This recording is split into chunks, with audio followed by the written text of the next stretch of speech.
ज़ैन शदीद गुस्से में आता है घर और कहता है कि देखो जो कुछ भी ज़ारा आज तुम्हारे साथ हो रहा है ना, ये सब कुछ तुम्हारा अपना ही किया धरा है। इसलिए तुम किसी को कोई ब्लेम नहीं कर सकती हो।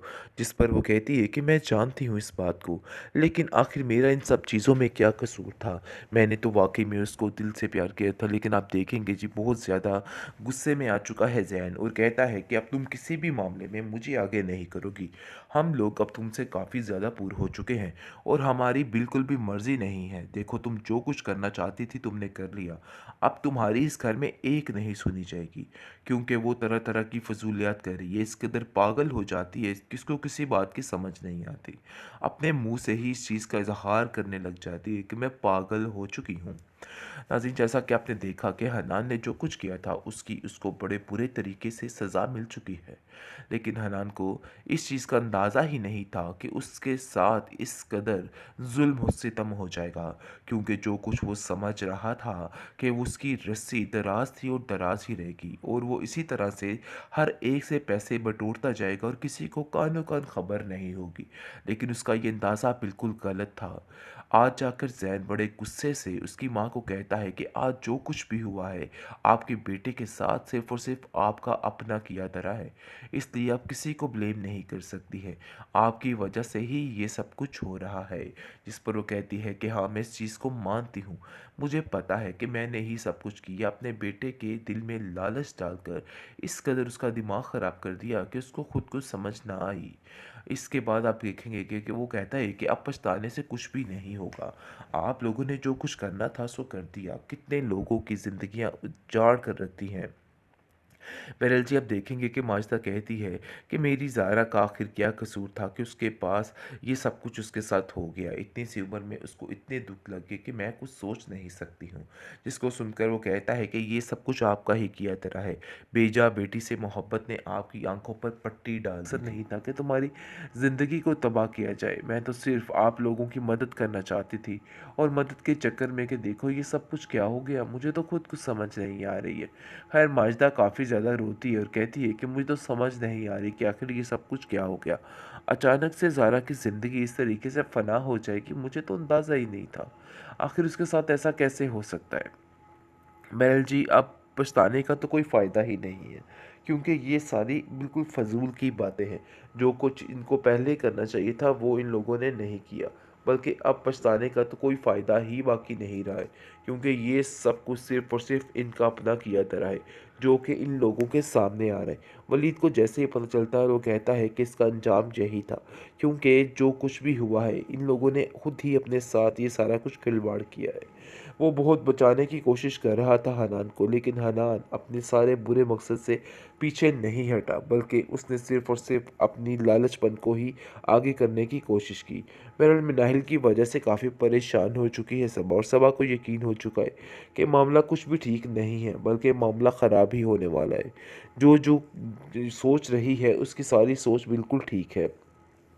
क्योंकि जैसे ही उसको पता चलता है कि वाक़ई में मिनाहिल की शादी वहाँ पे नहीं हुई, जिसकी वजह से वो काफ़ी टेंशन ले लेती है और सोचती है कि वाक़ई में वो उसका सोचना बिल्कुल ठीक था और काश वो पहले इन सब चीज़ों को समझ आती, लेकिन उसको समझ नहीं आती। लेकिन जी, आप देखेंगे कि वलीद तसल्ली देता है उसको और कहता है कि ऐसी कोई बात नहीं और तुम्हें घबराने और परेशान होने की कोई भी ज़रूरत नहीं है। तुम्हारे साथ इधर कोई भी नाइंसाफ़ी नहीं हो सकती है। लेकिन नरगिस भी इस बात की गवाही देती है और कहती है कि देखो सुबह, तुम बिल्कुल भी परेशान मत हो। ये तुम्हारा घर है और तुम्हारा ही रहेगा और तुम्हें बिल्कुल भी इन बातों को लेके परेशान होने की ज़रूरत नहीं। बेहतरीन ड्रामा सीरियल पत्थर दिल के लास्ट एपिसोड काफ़ी ज़्यादा नज़दीक है। नाज़रीन, जैसा कि आपने देखा है कि किस किस तरीके से अब सारे मामलात ख़राब हो रहे हैं, बल्कि समझिए हमें तो लग रहा है ख़राब हो रहे हैं, लेकिन सब कुछ ठीक होने वाला है। हनान जो कि बहुत बड़ा धोखा करने वाला था और रोमी को ज़लील और रुस्वा करना चाहता था और चाहता था कि बड़े ज़माने में उसको ज़लील कर दिया जाए, लेकिन वही इतनी बुरी मौत वो मर चुका, यानी कि जो कुछ उसने किया उस चीज़ की सज़ा उसको मिल गई और इसका सारा क्रेडिट इसकी माँ को जाता है, क्योंकि इसकी माँ ही थी जिसने ये सब कुछ किया था। बहरहाल जी, अब देखेंगे कि किस तरीके से रूमी अपने आप के बचाव के लिए ये सारा सिस्टम करती है, लेकिन जैसे ही ये सिस्टम आगे की तरफ बढ़ता है तो मामला काफ़ी ज़्यादा ख़राब हो जाता है, क्योंकि उसके सर पे गहरी चोट लग जाती है। लेकिन ये बात अभी उसकी माँ को खबर नहीं होती है, और उसकी माँ अपने बेटे को मज़ीद लालच की तरफ भड़काने में मज़ीद प्लानिंग्स कर रही होती है, लेकिन वो ये नहीं जानती है कि उसकी माँ के साथ आखिर हो क्या गया है। हर चीज़ मरिया मेट हो गई, हर चीज़ ख़त्म हो गई, और इसकी माँ की सारी प्लानिंग दरी की दरी रह गई हैं, क्योंकि जो कुछ वो समझ रही थी वो कुछ भी नहीं हुआ है। बहरहाल जी, आप देखेंगे कि पागल होकर खुद ही हनान की माँ मर जाएगी, और उसके पास भी कोई ऑप्शन बाकी नहीं रहेगा। बहरहाल फ़िलहाल आप देखेंगे कि काफ़ी ज़्यादा इंतज़ार कर रही होती है हनान की माँ, और कहती है कि मेरा बेटा अभी तक घर नहीं आया, आखिर वो कहाँ चला गया, मुझे तो कुछ समझ नहीं आ रही है, मुझे तो पता नहीं चल रहा। वो माजिदा को कहती है कि माजिदा, मुझे सच सच बताओ कि आखिर हुआ क्या है, क्या मामला हो रहा है और क्या नहीं हो रहा। जिस पर माजिदा चीखो पुकार करने लग जाती है और कहती है कि अरे भाई, वही हुआ जिसका डर था। तुमने अपने बेटे की तरबियत में ऐसी कमी रखती थी कि उसने बेड़ा गर्क कर दिया और हर चीज़ को तबाह बर्बाद करके रख दिया।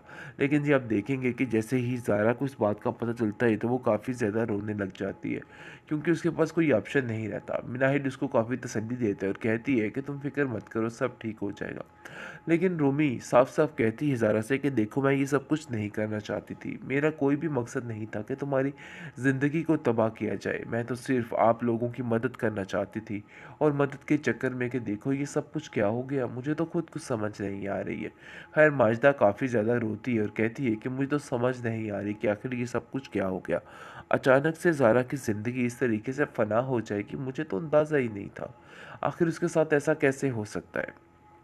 महल जी, अब पछताने का तो कोई फ़ायदा ही नहीं है, क्योंकि ये सारी बिल्कुल फ़ज़ूल की बातें हैं। जो कुछ इनको पहले करना चाहिए था वो इन लोगों ने नहीं किया, बल्कि अब पछताने का तो कोई फ़ायदा ही बाकी नहीं रहा है, क्योंकि ये सब कुछ सिर्फ़ और सिर्फ़ इनका अपना किया धरा है, जो कि इन लोगों के सामने आ रहा है। वलीद को जैसे ही पता चलता है वो कहता है कि इसका अंजाम यही था, क्योंकि जो कुछ भी हुआ है इन लोगों ने खुद ही अपने साथ ये सारा कुछ खिलवाड़ किया है। वो बहुत बचाने की कोशिश कर रहा था हनान को, लेकिन हनान अपने सारे बुरे मकसद से पीछे नहीं हटा, बल्कि उसने सिर्फ़ और सिर्फ़ अपनी लालचपन को ही आगे करने की कोशिश की। बहरहाल, मिनाहिल की वजह से काफ़ी परेशान हो चुकी है सबा, और सबा को यकीन हो चुका है कि मामला कुछ भी ठीक नहीं है, बल्कि मामला ख़राब ही होने वाला है।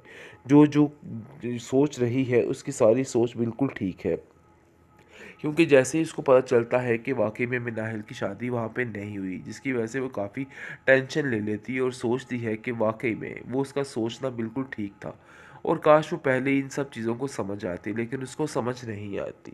लेकिन जी, आप देखेंगे कि वली तसल्ली देता है उसको, कहता है कि ऐसी कोई बात नहीं, और तुम्हें घबराने और परेशान होने की कोई भी ज़रूरत नहीं है। तुम्हारे साथ इधर कोई भी नाइंसाफ़ी नहीं हो सकती है।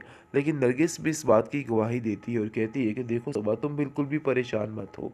ये तुम्हारा घर है और तुम्हारा ही रहेगा, और तुम्हें बिल्कुल भी इन बातों को लेके परेशान होने की ज़रूरत